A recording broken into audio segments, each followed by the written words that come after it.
శుక్లాంబరధరం విష్ణుం శశివర్ణం చతుర్భుజం ప్రసన్నవదనం ధ్యాయేత్ సర్వవిఘ్నోపశాంతయే. ఓం గం గణపతయే నమః. ఓం శ్రీమాత్రే నమః. ఓం శ్రీ గురుభ్యో నమః. మా ఆది ఆస్థానాలను చూస్తున్న మీ అందరికీ, అలాగే విదేశాల్లో కూడా ఉంటూ నన్ను ఎంతగానో ప్రోత్సహిస్తున్నటువంటి మీ అందరికీ కూడా నా హృదయపూర్వక నమస్కారాలు. ఇప్పుడు మనం ఫిబ్రవరి 1 తారీఖు 2026 నుండి 7th ఫిబ్రవరి 2026 వరకు ఈ వారం రోజులు గ్రహాల యొక్క ప్రభావం ఎలా ఉండబోతున్నాయి, మొత్తం మేషరాశి నుంచి మీనరాశి వరకు కూడా మీకు ఎలా ఉండబోతుందో తెలుసుకుందాం. దానికంటే ముందర నా పేరు వాడ్రే ఆదినారాయణ శర్మ, ఆది ఆస్ట్రాలజీ. మీకు మీ జాతకాలు తెలుసుకోవాలనుకుంటే మీ date of birth, time of birth, place of birth ఉంటారండి.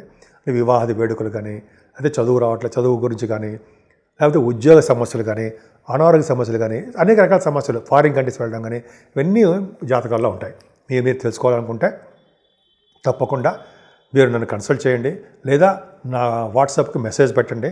నా నెంబర్ 7075389589 7075389589కి మీరు మెసేజ్ పెట్టండి. కింద స్క్రోల్ అవుతుంది, దానికే మెసేజ్ పెట్టండి. తప్పకుండా మనం చెప్తాం. అంతేకాదండి, వాస్తు సంబంధించిన మీకు ప్రాబ్లమ్స్ ఉన్నా, డౌట్స్ ఉన్నా, ఒకవేళ చూపించుకోవాలనుకున్నా కూడా మీరు నన్ను ఫోన్లోనే కన్సల్ట్ చేయొచ్చండి. తప్పకుండా నేను మీకు పరిష్కార మార్గాలు, సూచనలు కూడా సూచిస్తాను.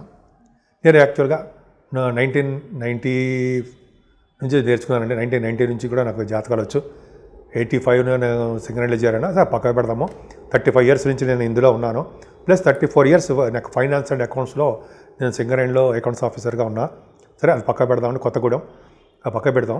నేను ముఖ్యంగా ఈ ఆఫ్టర్ దిస్ వన్ అంటే నా సర్వీసెస్ అయిపోయిన తర్వాత కూడా నేను ఇందులో రావడం జరిగింది. 1 ఫిబ్రవరి నుండి 7th ఫిబ్రవరి ఈ వారం రోజులు కూడా గ్రహాలు ఏ రాశిలో ఉన్నాయో తెలుసుకుందామని ముందుగా గురుడు మిథున రాశిలోను, అలాగే కేతు సింహరాశిలోను, రవి బుధ కుజ శుక్రులు ఆల్మోస్ట్ మనకి మకర రాశిలోను, అలాగే బుధుడు 3వ తారీఖు నుంచి కుంభరాశిలోను, శుక్రుడు 6వ తారీఖు నుంచి కుంభరాశిలోను, రాహుతో కలిసి ఉన్నాడు. అంటే రాహువు బుధ శుక్రుల కాంబినేషను కుంభరాశిలోను, అలాగే శనీశ్వరుడు ఎప్పటిలాగే మీనరాశిలోనూ ఉన్నారు. సో ఈ 1st తారీఖు నుండి ఫిబ్రవరి 1st తారీఖు నుండి ఫిబ్రవరి 7వ తారీఖు వరకు కూడా 12 రాశుల వారి గురించి ఇప్పుడు తెలుసుకుందాం మనం. కర్కాటక రాశి వారికి విదేశాలు వెళ్ళడానికి ఎక్కువ అవకాశాలు ఉన్నాయండి.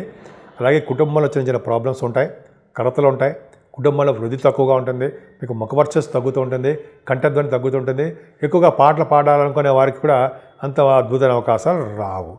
కానీ 3వ తారీఖు నుంచి బుధ శుక్రులు కూడా చూస్తున్నారు కాబట్టి మీ ద్వితీయ భావాన్ని, ఫైనాన్షియల్ స్టేటస్ పెరుగుతుంది. ఇంతకుముందు ఉన్నదానికంటే ఆదాయ వనరులు పెరుగుతాయి. మీకు రావాల్సినటువంటి సంపదలు మీకు వచ్చి తీరుతాయి అంటే సందేహం లేదు. అంతేకాకుండా మీ తోబుట్టువుల్లో ఒకళ్ళకి కొద్దిగా హెల్త్ ప్రాబ్లమ్సో, చిన్న హెల్త్ ప్రాబ్లమ్సో, అయితే మీరు ప్రయాణాలు చేయడం వల్ల ఆలస్యాలు అయిపోవడాలో జరుగుతాయండి. మేము భయపడాల్సిన అవసరం లేదు. చదువులో ఆటంకాలు లేకుండా వృద్ధి కలుగుతూ మీ తల్లిగారికి ప్రేమాభిమానాలు పొందుతూ బ్రహ్మాండంగా ఉంటారు. మీ తల్లిగారికి చాలా బాగుంటుంది కదండి. పైగా మీకు విద్యలో రాణిస్తారు. ఇంకా చెప్పాలంటే రైతులకి అద్భుతంగా ఉంటుంది.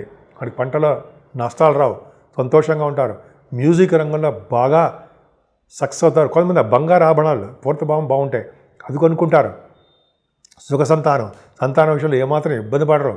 సంతానం అంటే 5th హౌస్ లార్డ్ బాగున్నాడు, మీకు సప్తమంలో ఉన్నాడు. కాబట్టి మీ సంతానం ద్వారా మీకు అభివృద్ధి ఉంటుంది.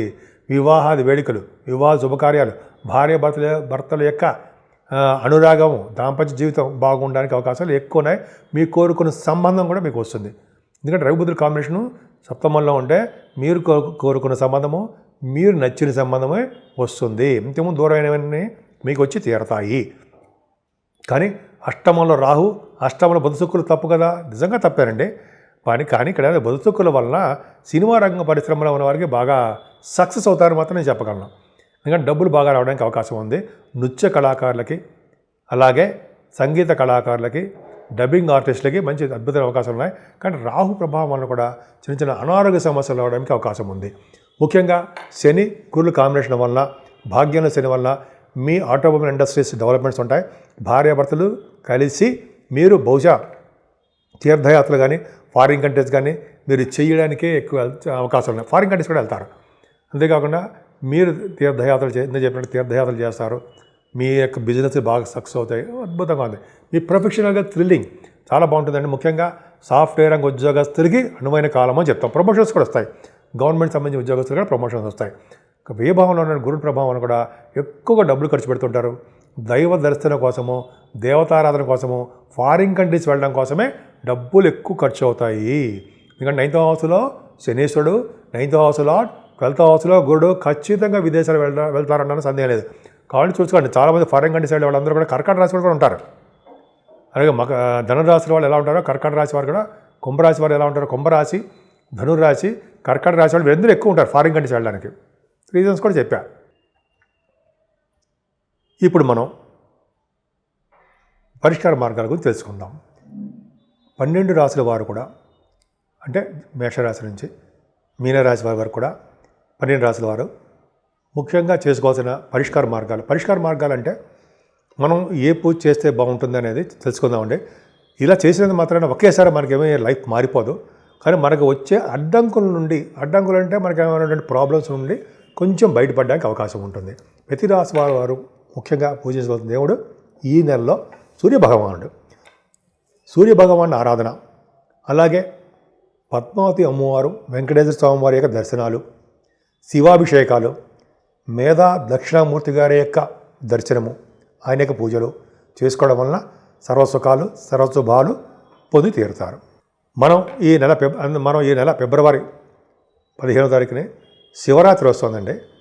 మనకి ఇప్పుడు మనకు నానుడు ఉంది కదా, జన్మానికో శివరాత్రి అని. కరెక్టేనండి. ఒక్కసారైనా మన జన్మలో స్వామివారిని, అంటే ఈ ఫిబ్రవరి నెలలో స్వామివారిని పూజించడం చాలా ఫలితాలు ఉంటాయి. అందున స్వామివారి ఉద్భవించినటువంటి కాలం ఇది, అంటే అర్ధరాత్రి పూట. అందుకనే స్వామివారికి అభిషేకాలు చేయించుకుని, కళ్యాణాలు చేయించుకొని, ఉపవాసాలు ఉండి ఈ రోజంతా కూడా జాగారం చేయడం అత్యంత ప్రాముఖ్యత ఉన్నది. ఇలా చేయడం వలన శివ సన్నిధికి చేరుకుంటారని, మన మరణానంతరం, ఇప్పుడు కాదు సుమా, మనకు దీర్ఘకాలం బతికిన తర్వాత మరణానంతరము శివ సాన్నిధ్యం పొందుతారని చెప్పి శాస్త్రం చెప్తోంది. అందుకని మనం ఏమాత్రం వీలు చూసుకొని ఈ రోజున అంటే శివరాత్రి రోజునే స్వామివారి సన్నిధిలో ఉందాము. పొద్దున్నుంచి అభిషేకాలు అలాగే మనం పాల్గొందాము. అంతేకాకుండా స్వామివారికి మారేడు దళాలతోటి, కలువ పుష్పాలతోటి కూడా పూజించడం వల్ల ఐశ్వర్య ప్రాప్తి కలుగుతుందని చెప్పి శాస్త్రం కూడా చెప్తోంది. కాబట్టి ఈ రాత్రిపూట స్వామివారిని అభిషేకాలతో పాల్గొనడము, స్వామివారికి కళ్యాణం చేయించుకోవడమే మనం చేస్తాం. తిలకించినా చాలా అదృష్టమే. అలాగే జాగరణ చేయడము చాలా అత్యంత పవిత్రమైనదండి. ఏమాత్రం అవకాశం ఉన్నా మీరు, అంటే 12 రాశుల వారు కూడా ఈ కార్యక్రమం చేసుకుంటే అత్యంత ఫలితాలు ఉంటాయి. ఈ సంవత్సరం మొత్తం ఏ చేసినా చేయకపోయినా ఒక్క శివరాత్రి పూట మనం ఈ పూజ స్వామివారికి, అంటే శివుడికి అభిషేక ప్రియుడు కాబట్టి చేసుకోవడం వలన, అన్ని పూజలు చేసుకోవడం వలన స్వామివారి సన్నిధికి మనం చేరుకుంటాం. పైగా స్వామివారి బోళాశంకరుడు అంటాం. సో స్వామివారు త్వరగా ప్రసన్నం అవుతారు కాబట్టి ఐశ్వర్యాన్ని, అదృష్టాన్ని, అలాగే శివ సాన్నిధ్యాన్ని మనకి ఇవ్వడానికి ఆ స్వామివారి యొక్క ఆశీస్సులు పొందడానికి ఎక్కువ అవకాశాలు ఉన్నాయి.